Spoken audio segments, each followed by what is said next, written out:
Well, hello there. This is Virtual the Chess Noob, learning and having fun with chess. The rook is usually understood as being worth 5 points of material, or 5 pawn equivalents. The bishop is usually seen as being worth 3. So between the rook and the rook is usually seen to be worth more. And definitely as a general heuristic, it's often better to have a rook than a bishop. One of the things that the rooks can do is that it can access every square on the chessboard, while bishops can only access the squares of its color. So the light square bishop can only access the light squares, same with the dark, and so only has access to half the squares. However, what I want to demonstrate in this video, and it's worth sort of considering, is that the relative value of individual pieces depends on the specific position and the specific scenario that the pieces find themselves in. So we talked about, for example, the pawn equivalents. Now, obviously, a pawn that is on the verge of promoting is potentially worth more than every other piece on the board other than the king. So between a bishop and a rook, sometimes a bishop can be worth more than a rook. And the latter half of this game I'm going to show you demonstrates that really well. Well, let's go take a look. Now the beginning bit is a Vienna. So I've got the white pieces, and as usual, e4, e5, knight c3. And black plays an uncommon, but fairly standard response, a named response, which is the Zhuravlev Countergambit with bishop to d4. Immediately, an aggressive move attacking the knight. This is not a great move. It's not the most accurate. It can be very, very tricky. It can be very trappy, but black needs to know what they're doing. And if they're freestyling, often white will gain an advantage. Now, according to the engine, the best way to play against this is to just ignore the bishop. So you can play d4 or knight to f3, or potentially counterattack the bishop immediately with knight d5. So that's potentially okay as well. However, the way I like to play is the move that I've called the Zhuravlev counter gambit against the Zhuravlev. And this is with the queen to g4. You can see these are the technically the best moves. And this is very, very similar to the giraffe attack when black plays the Anderson defense, which is bishop to c5 rather than b4. However, we've got a similar idea. The queen immediately threatens the g7 pawn, potentially punishing black for moving the bishop early. Now, just like in a giraffe attack, black's best move is just to develop their knight because the queen cannot actually take that pawn right away. Not uncommonly, black will make a mistake here. And here we win an immediate concession. They play g6, wanting to, not lose that g-pawn. This is a concession because they've weakened the kingside defenses, having moved their bishop, so they can't actually fianchetto their bishop anymore. Against this, we play, again, a very giraffe-ish attack move, which is to park the queen onto g3, and we now immediately have this potential attack. Queen captures the e5 pawn, which comes with an absolute fork of king and rook. Against this position, black now decides to exchange. Not an accurate move. Now, I thought about capturing this way, which actually was best. However, eventually I decided that maybe I wanted to open up that diagonal for the bishop right away. Stockfish called it inaccuracy, but I thought that made sense. I still have this attack. Black plays a very sensible looking move, which is to play d6, which is actually the best move. Very, very nice diagonal of pawns, seemingly defending that e5 pawn. But now we've got a tactic that we see again in the giraffe attack. Immediate knight to f3, a double attacking, and we can sacrifice our knight. Black doesn't recognize it right away. They don't add an extra defender on that pawn, and here we sacrifice, well, ostensibly sacrifice the knight. Knight captures e5. Brilliant move. They can't capture because if they did so, we still have that absolute fork that we saw before. Now here, black finds the right move. A queen to e7. And in this position, I actually psyched myself out. I theoretically knew that I think this was right, and then I convinced myself I actually blundered. Now, the way to respond to this is knight to g4. When queen captures, knight now blocks the check, and then with the queen in the center of the board, unsupported by any of their pieces, we now potentially get to develop, for example, with the bishop, with an attack on black's queen. We harass their queen, gaining tempo in doing so. So that was the right way of doing it. But because I psyched myself out, I convinced myself I blundered. So I was thinking, well, which way will I sacrifice my knight? Do I take this way? But that didn't seem good. So eventually I decided to sacrifice this way. That's a blunder, but it does damage black's kingside pawns. So here they give a check. I tried to sort of trade queens, capture with my bishop. They, of course, capture the knight. And here, at the end of move 10, black is up a full piece. They've got 1, 2, 3, 4, 5 pieces, while I have 4. I might have the slimmest advantage in development because after developing the other bishop, I can castle each way. That's not really an advantage. But the way to play on here is to try to create tactical, resources, potentially try to scrape back, gain back some minor advantage where you can, and try not to trade off too many pieces. So I thought here, look, I'm not doing well, I'm losing, but the game is not lost. All right, so bishop develops, potentially can castle each side. Here they make a mistake. Black's strategic approach should be to try to force trades, to force balance trades, and then to simplify towards an endgame, potentially up a piece. That's their best approach. They didn't do so. Here, this was good for me because I win back a point of material, and also with check, there we go. And now the king is stuck in the center of the board. Again, black is still ahead, but I've gained another little bit of tactical advantage. Maybe I can scrape it back. Short castles. My king is now safe. Their king is exposed. They develop, makes sense. And here, with the rook, down the e-file, again, potentially a tactical advantage. If they move their bishop, then moving my bishop will result in a discovered check. Very, very useful. If I move my bishop and their bishop stays, their bishop ends up being pinned. Again, potentially a useful tactical resource. They now develop the knight. Makes sense. Here I saw a potential, pin, maybe a skewer, however defended by the knight. So I decided to try to dislodge that knight with my b-pawn. Stockfish doesn't think there's much life in that, and so actually wanted me to withdraw my bishop right away. However, this I thought was potentially okay. Not accurate, but it forces black to respond, increases the likelihood they'll make a mistake. Good move. That forces my bishop back, and now they've got a rook staring down the g-file at my king, which of course pins my g2 pawn to the king. A very good move.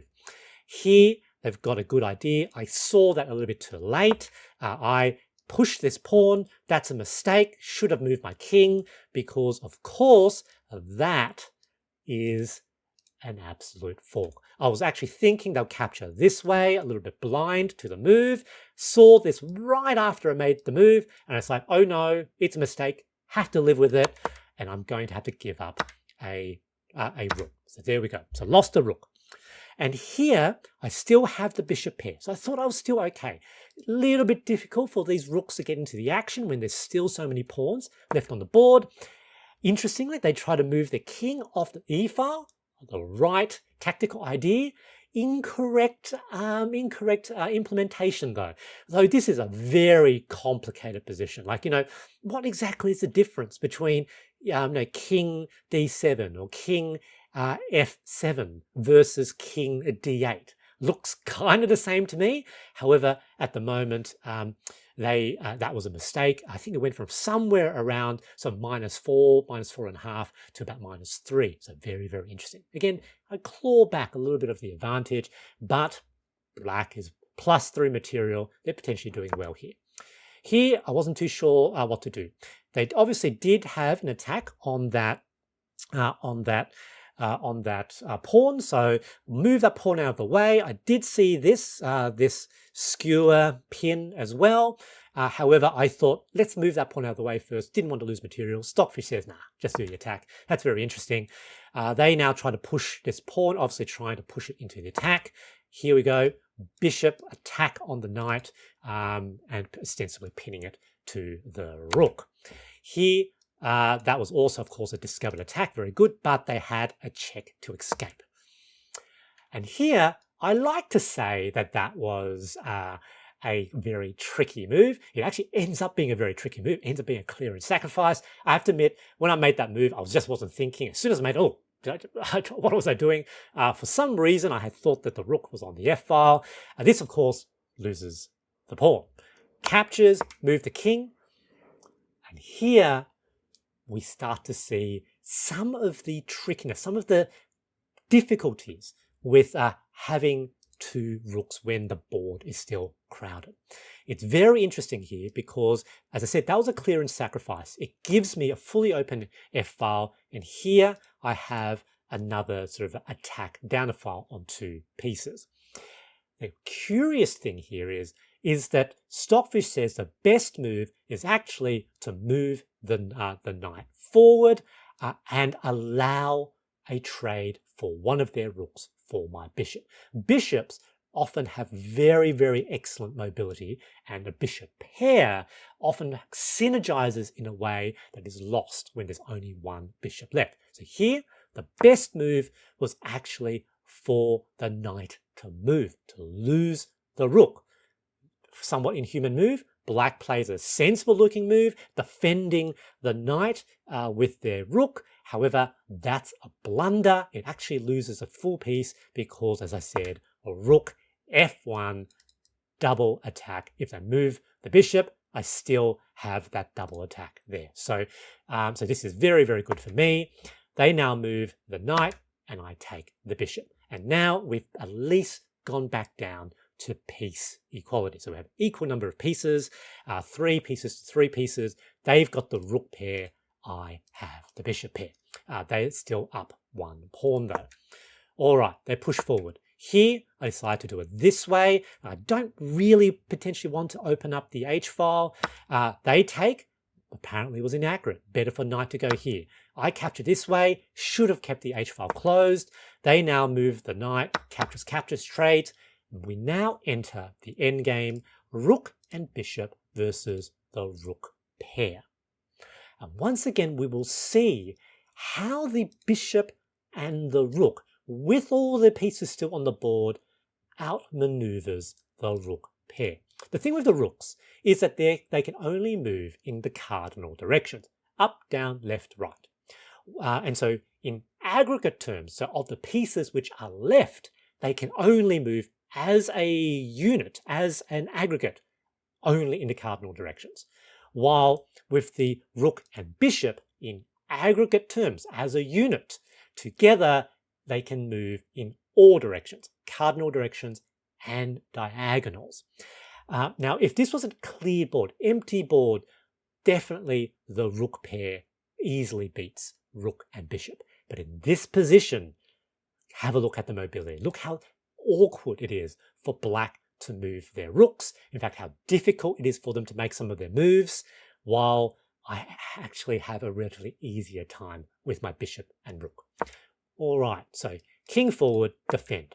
Okay, they try to move here, try to come in, and of course, there's only 2 fully open files, which is the D file and the H file.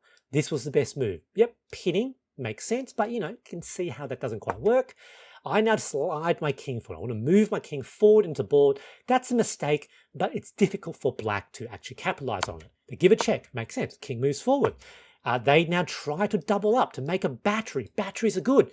Doesn't quite work because I now give myself room, and this pawn acts like a buttress. It blocks the possibility for the battery to potentially work. Here I give a check.